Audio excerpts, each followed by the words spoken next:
E para falar de decisão, um jogo polêmico ontem, principalmente quando encerrou a partida.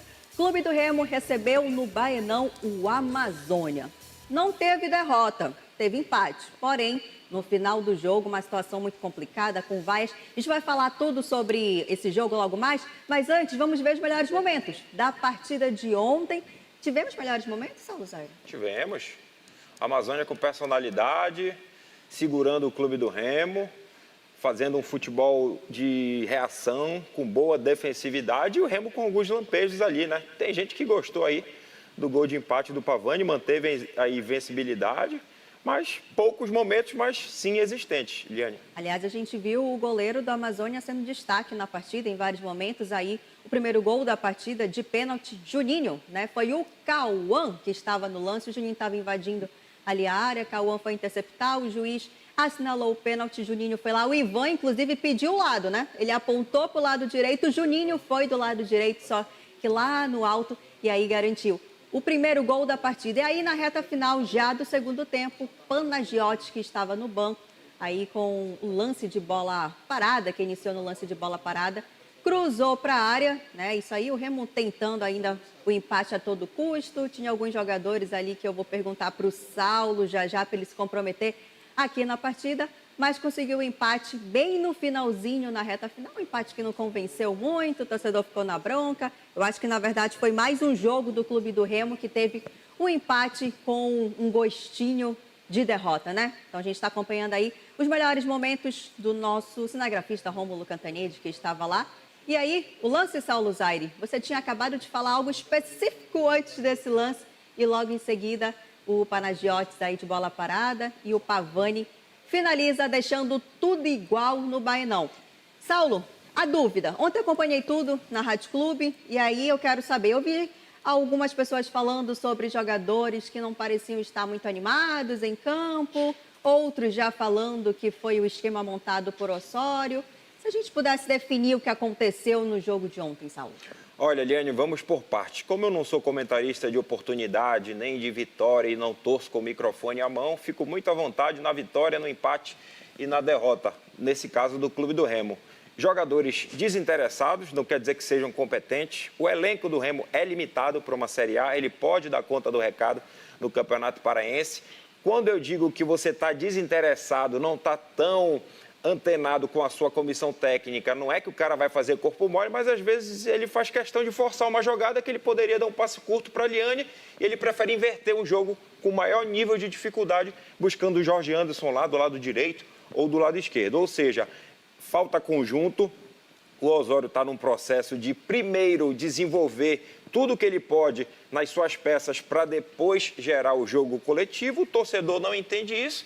Tem gente da imprensa também que faz questão de varrer isso para baixo do tapete. Eu, se fosse jogador, não gostaria de trabalhar com o Osório. Acho que o cara tem que ter sequência, é uma questão particular, mas quem contratou o Osório fez um contrato aí com um ótimo salário, talvez com multa rescisória. Acho que esse contrato tem que ser cumprido agora. O torcedor não gosta mais do trabalho do Osório e, assim, se ele não tiver uma sequência, uma arrancada, acredito que ele está com os dias contados, sim, lá pelos lados do Baenão, seja no Parazão ou na Série A. Jorge Anderson, coletivo, parte técnica, falta de sequência, escalação errada, não é o time principal. O que a gente pode definir desse Remo de ontem? É uma mistura, enfim, tem várias questões aí envolvidas, né? Individualmente a gente viu, de fato, jogadores sem compromissos, jogadores que visivelmente você vê que para eles era só mais um jogo, né? Não estavam na mesma rotação, por exemplo, e do nível de entrega que os jogadores do Amazônia, mesmo com as suas limitações,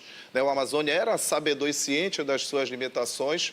Isso é consciência, né? Quando você tem ciência da sua limitação. A Amazônia jogou bola individualmente, o goleiro ali foi muito bem. O Andrés Gonzalez, que é o colombiano, que inclusive sofreu pênalti, nós vimos, é um jogador muito intenso, jogador de muita pegada, jogador com um futuro promissor. Ou seja, o Walter Lima, né, trouxe essa perspectiva para o time do Amazônia. Do lado do Remo, não só essa questão individual, a coletiva é principal. Né? Você não vê um time organizado, um time, né, em que você tem uma consistência coletiva. E mais do que isso, eu queria numa coletiva com o colombiano, eu acho que deveria haver uma coletiva de imprensa só para ele tentar explicar a filosofia de trabalho dele, porque até agora ninguém entendeu, né? Porque, claro, depois dos jogos tem as circunstâncias para falar do jogo, mas explicar o que é que você pensa agora para o estadual, o que de fato você tem para entregar para esse torcedor de perspectivas aí de time coletivamente, no futebol que cada vez mais está exigindo a parte coletiva, né? Um futebol cada vez mais exigente e a gente não vê, que é o básico no futebol. Então o Remo tem uma série de problemas. Interessante, só para fechar, que no time chamado principal de Série A eu ainda vejo boas perspectivas. Mas essa movimentação, essa rotação no elenco ainda não deu para compreender o que de fato tem planejado o técnico remista. Por isso, tantas críticas a ele. Eu pergunto para vocês, se a gente tira o Osório, você vai embora hoje, você não faz parte mais do clube do Remo. Esse elenco, que foi o elenco que atuou ontem, tá? Vamos deixar Aleph Manga e companhia de lado. O elenco Patrick de ontem. de Paula, Zé Ricardo. É o elenco que vocês seguiriam? É um elenco que agrada? Porque assim, a gente fala do Osório, né? A gente às vezes, ou pouco se fala de quem trouxe, que foi o Braz, e já não está mais aqui. Às vezes o torcedor não gosta de ouvir essa verdade, mas o Osório não desceu ali no aeroporto, chegou no Bainão, vestiu a camisa e ficou. Alguém trouxe, né? A gente já sabia que o Osório tinha essa característica de rotatividade. Agora, falando do elenco, de quem atuou ontem, é um problema para vocês tirar o Osório, tudo bem, coloca outro técnico e dá para fazer um excelente trabalho? O elenco específico que atuou ontem, os jogadores que iniciaram e que entraram no decorrer da partida. Qual a análise de vocês? Olha, depende do que o Remo quer. Ele faz questão de ser campeão paraense, ele está preocupado com a Copa do Brasil, a Copa Norte vale alguma coisa? Claro, o principal intuito é a Série A. Ontem eu vejo os jogadores sim prontos para jogar uma Série A. Nico Ferreira, Pikachu como bons reservas. O Ivan também é um cara que vai brigar por posição. Panagiotis, não sei se já deu o que tinha que dar. O Eduardo Melo talvez jogaria ontem se não tivesse machucado. Acho que não tem tanta diferença do time, vamos lá, da Série A para essa equipe do Parazão. Você pode pegar ali 4, 5 peças, mas entre os 40, nesse universo de 40 jogadores do Clube do Remo, eu acho que pensando grande, ou seja, num Campeonato Brasileiro de elite, o Remo tem como fazer um certame tranquilo. Se ele vai crescer ou decrescer durante o torneio que vai até dezembro, tem gente que pensa que o ano vai acabar em março, mas vai até dezembro, principalmente para o Remo. Eu acho que assim, Eliane, se eu te contratei, eu fiz um contrato de 6 meses, de 1 ano ou de 5 anos, eu tenho que respeitar esse contrato. Claro que se você demonstrar uma insatisfação ou eu não enxergar que você vai me entregar o que eu penso naquele tempo contratual, a gente pode sentar para conversar. Mas se o Remo contratou, tem algum motivo, análise de desempenho, oferecimento de empresários, etc. Eu acho que você tem que maturar essas peças, gerar competitividade na parte interna para ter aí o melhor Remo, seja no Paraense, seja no Campeonato Brasileiro, até porque o torcedor do Fenômeno Azul, Jorge Anderson, ele não é o torcedor A na quarta-feira e o torcedor B no domingo. Ele quer saber de remo, de equilíbrio, de bola na rede e de título, se possível. E queria acrescentar um detalhe. Você pega aqui, eu vou pontuar alguns jogadores, vamos lá, do nível de Série A, por exemplo, que eu enxergo nesse universo que o Saulo falou de 40 jogadores, né? Você tem Zé Ricardo, você tem o Pico, você tem o próprio Diego Hernandes, são jogadores. Eu acho que você fazendo uma medição, uma régua desses jogadores do nível para cima era o mundo ideal. O problema é que eu vejo que tem muitos jogadores desse universo de 40, a maioria está do nível para baixo, né? E aí você tem uma limitação, isso falando de Série A. E quando você vem para o Parazão, obviamente que o nível cai, mas teria que ter no mínimo de competitividade, porque é um elenco, se você manter uma base, por exemplo, você tinha Pavani, Panagiotti, Jaderson, que foram fundamentais no acesso na Série B, por que você não mantém essa base com esses jogadores e vai dinamizando, vai organizando, mas tem o mínimo de trabalho coletivo? Não, um jogo é uma escalação, no outro muda, no outro mesmo jogador que jogou no jogo já está numa outra função, então cria o Gerson Nogueira até falou, um sarapatel, né? Fica e o jogador, Liane, assim, independentemente se nós gostamos ou não, a torcida gosta ou desgosta, O jogador não gosta disso. Nós que convivemos com jogadores profissionais, o jogador não gosta de fazer funções diferentes a cada partida. Você, enquanto técnico, na minha ótica, tem que deixar os seus jogadores em zonas confortáveis e cobrar, a partir daquele conforto, uma dedicação coletiva. O que me incomodou ontem, principalmente, Eliane, ali, nesse 4-2-3-1 com variações do Remo,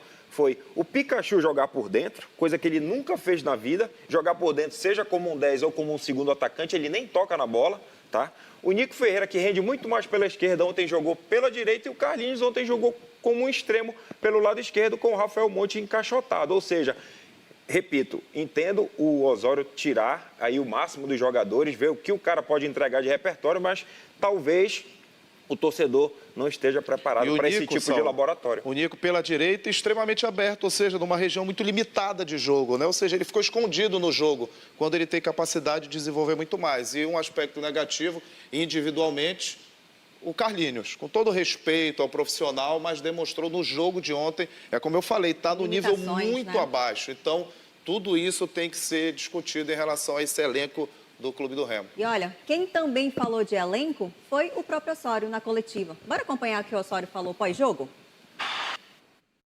Eu creio que os que jogaram hoje creamos suficientes situações de gol para haber ganado el juego.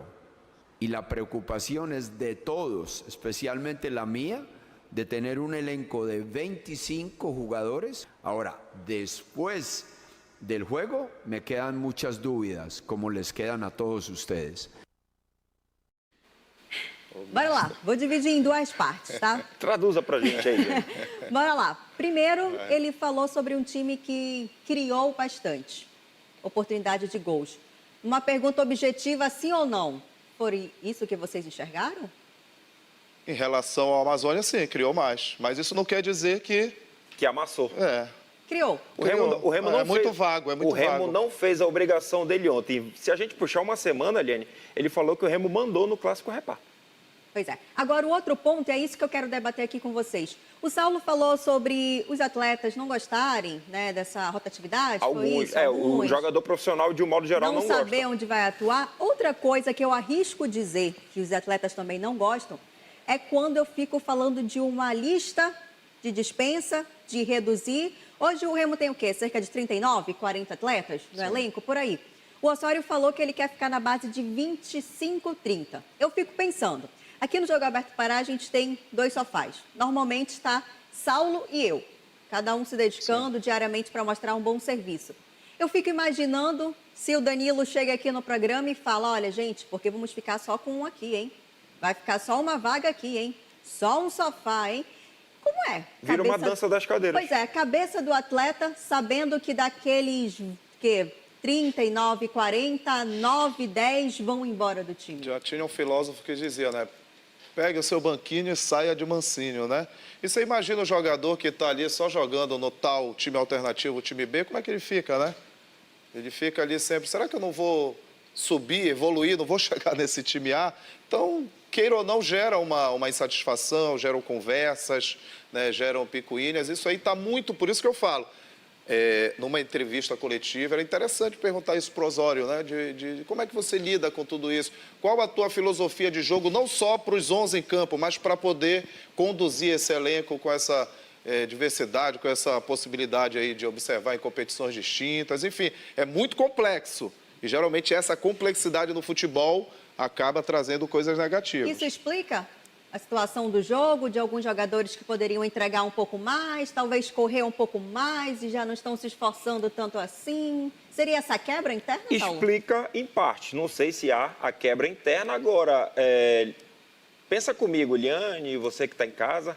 Se eu tenho contrato, eu não me sinto prestigiado pelo treinador, eu continuo treinando e não vou me esforçar, não vou dar o algo a mais naquele jogo, principalmente se for um jogo de menor expressão, sem tanta visibilidade. A gente sabe que hoje os jogos do Remo quase sempre são televisionados, mas você tem um jogo de Série A, tem um jogo de Parazão, que são coisas completamente diferentes. Se eu tenho contrato, se eu sou acomodado e se eu não estou nem aí para a instituição, eu vou continuar treinando e me esforçando muito pouco, porque o meu dinheiro vai cair. Você imagina um jogador que foi fundamental no acesso e se vê desprestigiado. E essa coletiva Deixado de lado. mais extensa, ele cita nomes. Ele fala, inclusive, de um dos motivos para o Remo talvez não sair com a vitória. Ele cita 10 nomes, né, que para ele são considerados base, e outros que estavam lá quando ele chegou, nominalmente, de cada um que estava lá. Inclusive, ele finaliza falando que, assim como o pessoal da imprensa que estava lá na coletiva, ele também finalizou o jogo vendo que tem alguns bons, outros nem tantos e alguns questionáveis. E né? isso não é só circunstância desse jogo, porque parabéns ao Amazônia, que soube da sua limitação. O Walter Lima manteve, inclusive, a estrutura, mexeu pouco, deixou para mexer basicamente ali só depois da parada, né, da parada pelo clima, justamente para não desconfigurar o time, né? Os jogadores foram na exaustão, mas manteve compacto a sua estrutura, ao contrário do Remo, que já iniciou todo desconfigurado e terminou da mesma forma, foi naquele ímpeto da torcida. Então isso não é só desse jogo específico, é o que o Remo vem sendo, principalmente nesses jogos E quer ver uma coisa que pouca gente está falando, Liane? Quer queiram, quer não, há 4 jogos o Remo só empata, seja na Série A ou no Campeonato Paraense, e em todos esses empates o Remo saiu derrotado moralmente de campo. A gente fala que tem que saber jogar sob pressão aqui no futebol paraense, mas eu acho que não é bem essa pressão que a gente está querendo falar, não. Ó,